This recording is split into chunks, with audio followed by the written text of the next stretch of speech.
Alhamdulillah lah, happy sebab semuanya berjalan dengan lancar. Dengan tempat rumah Ahmad Jamil ni, dia bagi atur cara yang kita boleh ikut dengan cantik lah masa tu. So kita tak ada buang masa banyak sangat.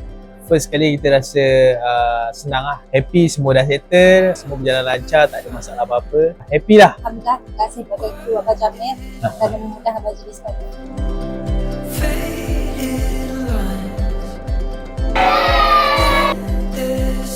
Dengan atur cara tu kita dapat menjimatkan masa lah. Maksudnya kita tak bazir macam sesi fotografi, lepas tu semua orang datang kan. Dia ada masa-masa tertentu, kita ada masa untuk kita menjamu selera, ada masa untuk kita berehat sekejap, ambil masa untuk kita hilangkan peluh lah. So bagi saya itu semua baik lah sebab kita pun tak payah pening sebab pihak rumah Abang Jamil tu dah bagi atur cara tu, kita just ikut, follow. Saya pilih sini sebab saya suka tema dia macam ala-ala Melayu rumah klasik. klasik. So macam busana apa hari ni macam klasik kan. So memang gila dengan saya punya style lah. Sangat selesa lah and sangat convenient. Parking cukup, facility macam tanda, surau semua okey. Baik lah, memang best lah.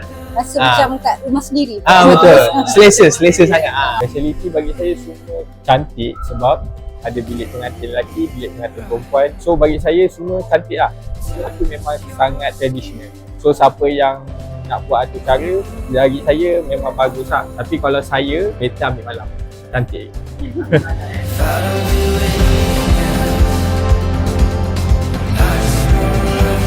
Kita macam tak ada isu lah, memang semua tu memang diperlukan dan kita rasa boleh lepas tangan je lah.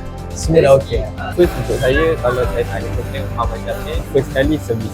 Sebab kalau WhatsApp kita akan membalas. Lepas tu, diorang pun akan bagi atur cara yang sangat cantik. Bagi macam Syah, floor manager akan bagi atur cara yang cantik. So tak payah risau kita nak pening, kita nak buat apa, diorang dah sediakan. And then yang ketiga dan sekali untuk saya adalah tempat yang cantik dan selesa. Konsep yang kita nak itu ada dekat rumah Abang Jamil ni. So siapa yang minat dengan konsep Melayu klasik, memang this is the place lah. 4.8.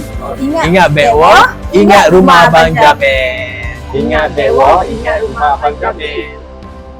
Okay.